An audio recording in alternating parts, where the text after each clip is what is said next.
नमस्कार बंधुरा आमी सुष्मिता चले एलाम तुम्हारे सामने आज के एक अन्यरकम भिडियो निये। आज के देखो जेहेतु सरस्वती पुजो और भिडियोटा आमि दिते आपडेट दिते एकटु लेटई होच्छे। और ये देखो सरस्वती उपलक्षे आमरा सबाई आजके जाच्छिलाम ठाकुर आनते। और एटा हच्छे सरस्वती पुजोर आगेर दिन। এই দেখো বিকেলবেলা বেরিয়ে পড়েছিলাম সবাই, আর বলেছিল এখানে সবাইকে একসাথে হলুদ শাড়ি পরতে। তাই এখানে দেখো আমিও পরেছিলাম হলুদ, লাল পাড়ে হলুদ শাড়ি পরেছিলাম আমি। তার লালটাই বেশি ছিল, তাই সবাই বলছে যে ও তো পরেছে লাল, লাইলাম না হলুদটা আছে যাই হলুদটা আছে। তো এইরকম তা সবাই দেখো খুব ভালো লাগছে, কিন্তু সবাই দেখো একসাথে আমরা সব যাচ্ছি ঠাকুর আনতে। এই দেখো সব কিন্তু এখানে কত কাকিমারা দেখে সবাই যাচ্ছে, কিন্তু এই দেখো অনেকে আছে আর সবাই কিন্তু হলুদ শাড়ি পরে দেখছো।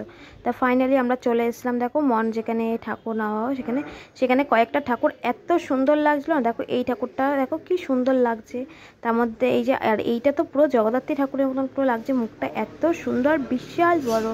ওখানে গিয়ে অনেক ঠাকুর দেখলাম, কিছু ঠাকুর এত ভালো লেগেছে না, তাই তোমাদের সাথেও একটু শেয়ার করলাম। তাই এখানে নেওয়ার মধ্যে আমাদের যেখানে ছোটো এই ঠাকুরগুলো ওই ঠাকুর এখান থেকেই নেওয়া হয়েছিল। তারপর ফাইনালি দেখো সবাই একে একে গিয়ে দেখে নিয়েছিল। তারপরে ঠাকুরটা না যেটা নেওয়া হয়েছিল সেই ঠাকুরটা নিয়ে ভ্যানে তুলে নিয়ে এবার ফিরে আসা হচ্ছে।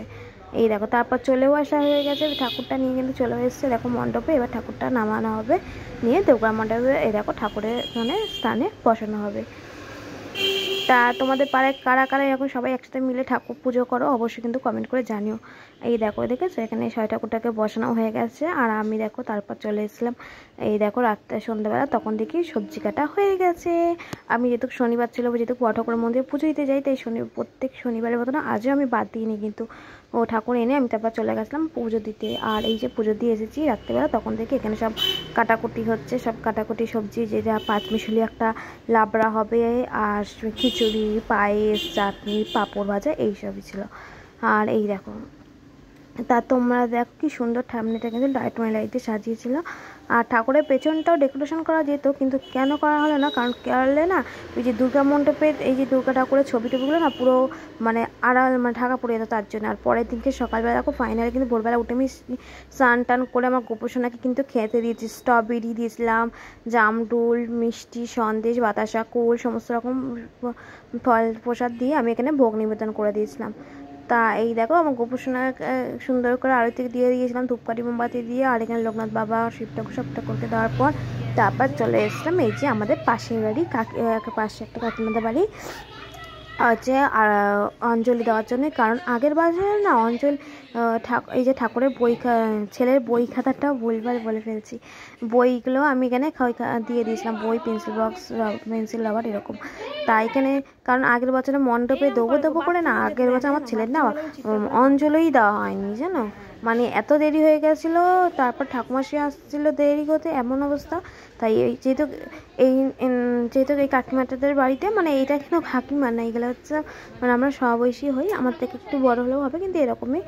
তাই এনাদের বাড়িতে এসেছিলাম, কারণ ওনাদের যেহেতু নিজস্ব নিজেদের পুরোহিত তো ওনার মামা শ্বশুর হয়, তাই জন্য তাড়াতাড়ি ফার্স্ট পুজো করে, তাই জন্য আমি ওখানেই অঞ্জলি দিয়েছিলাম ছেলেকে দিয়ে। আমি ছেলে দুজনে অঞ্জলি দিয়ে তারপরে মণ্ডপে চলে এখন এসেছিলাম। পুজো আচ্ছা অবস্থা হয়ে গেছিলো, এখানে ভোগ ঠাকুরকে সবাইকে প্রসাদ পরিবেশন করছিল। আর এই দেখো এখানে সবাই কতজন সবাই। আর আজকে সরস্বতী পুজোর দিনকে সবাইকে বলেছিল সাদা শাড়ি পরে আসতে, আজকেও কিন্তু আমি সেই একই করেছি, লাল সাদার মধ্যে একটা শাড়ি পরে এসেছি, ওখানেও সাদার টাচ ছিল তার জন্য। আর এখানে দেখো ছেলেকে এই পাঞ্জাবিটা পরেছি, এই দেখো এই শাড়িটা পরেছি, আমি একটু সেজেছিলাম, কেমন লাগছে আমাকে একটু কমেন্ট করে জানিয়ে তো। আর এই পাশে যে ফুলটা দেখছি না, সব কিছুই আমি আমার দিদির থেকে ঝেপে নিই জানো তো বন্ধুরা। তোমাদের যদি এরকম কারোর দিদি থাকে অবশ্যই কমেন্ট করে জানিও। যাই আমি দিদি করে দিই, এটা ভালো লাগছে, দিদির থেকে সব ঝেপে নিয়ে চলে আসে। আমার দিদি নাচের জন্য কেনে, ও যেহেতু নাচ শেখায় এবং অনেক কিছু পপ টপ অনেক কিছু কিনতে হয়, আর তখন কি করি ওর যেটা পছন্দ ওর থেকে নিয়ে চলে আসি। আর আমার দিদি আমাদের ভালো কিছু সবাই মিলে একসাথে গেছিলাম ওখানে। আবার ঠাকুরকে মুখ খুললো, পুজো শুরু হবে, মাল্যদান করছে, তাই দেখো। তারপর আমরা চলে এসেছি আবার আমাদের মণ্ডপে। এখানে দেখো সবাইকে ভোগ অনেকে ভোগ খেতে বসে গেছে, আমি একটু রিলস করে নিচ্ছিলাম। আর যারা খাবে না তাদের জন্য প্যাকেট সিস্টেম করে তারা নিয়ে চলে যাচ্ছে। তা ভিডিওটা বন্ধুরা আর বেশি বড় করছি না, এখানেই শেষ করছি। দেখা হবে নেক্সট কোনো ভিডিওতে। ভালো থাকবেন, সুস্থ থাকবেন। আজকের মতো টাটা বন্ধুরা। আর ভালো লাগলে প্লিজ লাইক, কমেন্ট, শেয়ার আর সাবস্ক্রাইব করতে ভুলো না বন্ধুরা। আর তোমরা কেমন এনজয় করেছো কমেন্ট করো বন্ধুরা। বাই।